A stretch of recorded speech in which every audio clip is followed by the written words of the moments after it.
isi yang kita harus baraja kalau ada anak di mana bisa belajar ya. Pokoknya jangan sampai tidak belajar. Di malam memang ambon macam dia di HP. Sebenarnya wala tahu so wala tahu.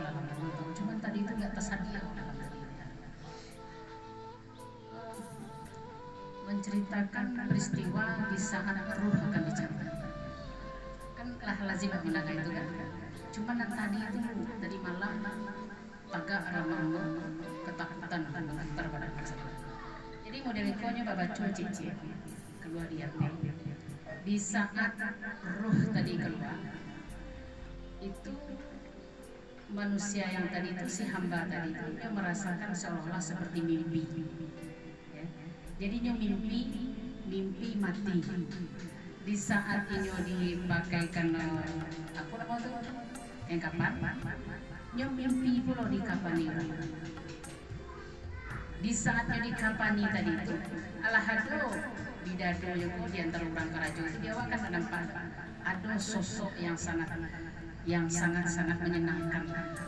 Rupanya itu Al-Quran yang kita baca. Di begitu anggo walapeh Al-Quran itu langsung mendampingi awak sekali.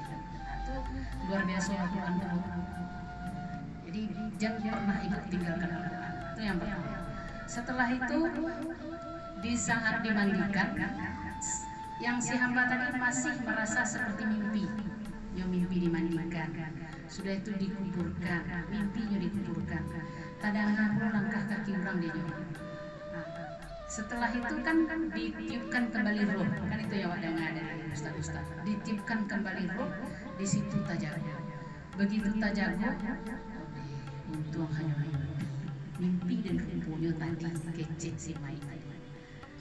Lah sudah itu nyo sadar, nyo buka mata lah tak buka, tapi kalam juga. Tidak salah deh kok, nama tuh mati lampu, kalam sampai. Sudah itu nyo rasuk lah selimutnya nyo badannya itulah bakain kampang. Tabau bau panas sekali di situ nanti tapi tak ngeri dah saya bayangkan. Langsung tapaknya sekali, tapaknya. Oh ibu, ama, jadi yang punya orang tua. Oh panggil suaminya, manggil anak lah yang manggil. Oh di sana yang manggil kawan-kawan, tapaknya mungkin ketakutan. Bayangkan deh ibu, andaikan itu menimpa awak. Tadi malam gua coba sekali, gua tutup mata, kalang kalang. Sudah itu, aku buka mata di dalam kalang, ada apa aja lah. Sasa aku rasanya. Jangan kira-kira mengendak nampak sudah itu bau tanah, ayilah rasa basah-basah, ketakutan yang luar biasa. Itu saat kita mengalami itu fase seperti itu pasti setiap orang merasakan. Nah, jadi risiko harus mempersiapkan lain di saat olah ketakutan tadi lah mati dan rubuh. Di situ timbul penyesalan. Sudah itu tiba berupa cahaya. Cahaya tadi itulah amal. Itu nanti kecen orang begitu main diantarkan ke kubur berapa ilah bayi kecenya 7 langkah bayi. Sudah itu yang pulang keluarga sanak saudara kendaraan sadonya pulang kawan yang ikut jawab kain kapan jauh amal. Jadi tibolah amal tadi di saluran ketakutan tibo amal. Iku masalahnya di situ kalau iyo naik ada amal. Itu. Jadi amal tadi apa yang dikatakan amal itu perbuatan kita selama hidup. Itu yang datang. Kalau elok perbuatan kita selama hidup, elok dulu yang datang. Eloknya dalam rupa wajah yang menyenangkan. Akulah amal engkau. Jangan risau engkau dan mendampingi engkau sampai selesai pertanyaan munkar dan nakir. Itu amal yang mengecek. Sudah itu Al-Quran tadi mengecek pula. Aku akan mendampingimu sampai ke surganya Allah. Jangan khawatir. Tidak bisa dong.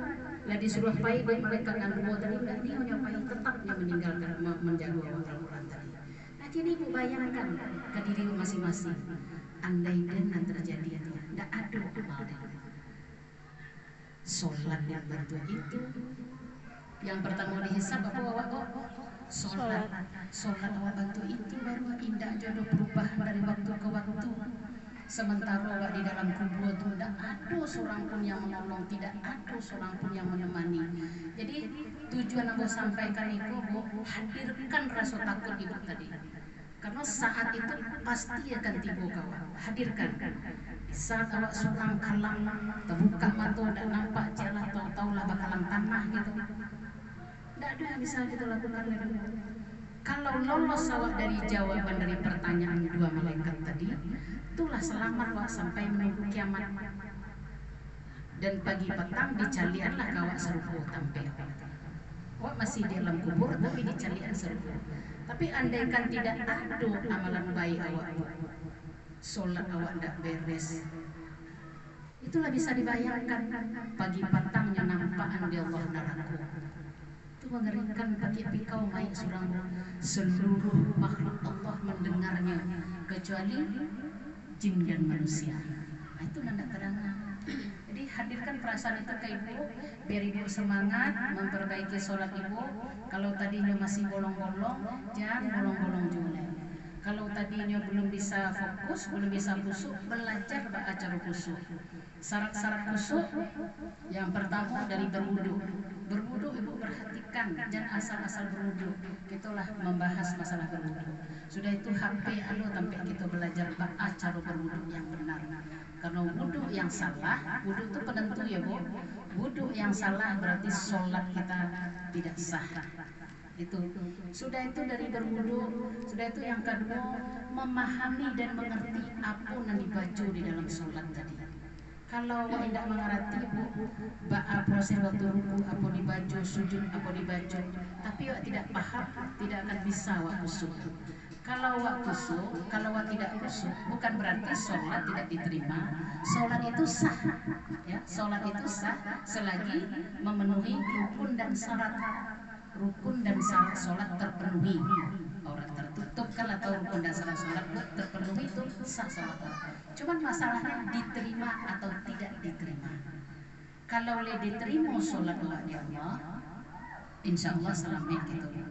Dan ada pula modalnya tadi tolok ukur sholat yang khusyuk seorang orang awam. Karena seperti awak kalau sholat awak tentu tidak seperti para tabiin, para sahabat kan tidak mungkin gitu ya. Tolok ukurnya Bu, ibu ukur diri ibu masing-masing.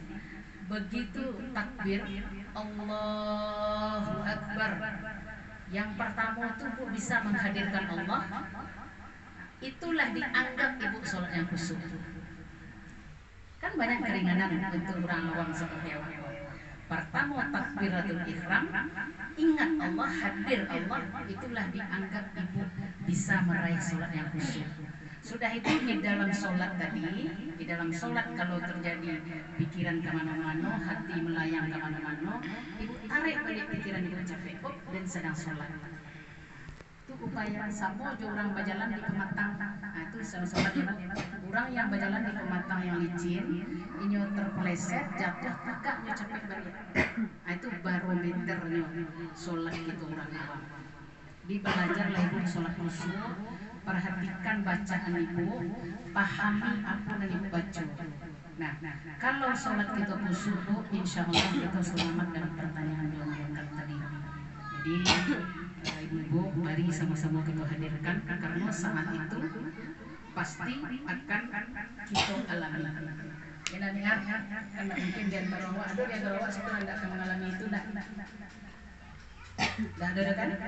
Di sadonya kita akan masuk kubur dan itu akan terjadi sasak napas awak, gelap gulita, tidak ada siapa-siapa. Pakai pikau awak manggil sanu-sanu, tidak ada seorang lain yang menjawab, dan itu akan terjadi. Jadi untuk itu sebelum itu terjadi ibu-ibu, perbanyak apa? Istighfar. Banyak ibu minta ampun. Selagi ibu rajin beristighfar, ibu akan dituntun oleh Allah. Ya Bu, wabillahi taufiq wal hidayah. Assalamualaikum warahmatullahi wabarakatuh. Waalaikumsalam.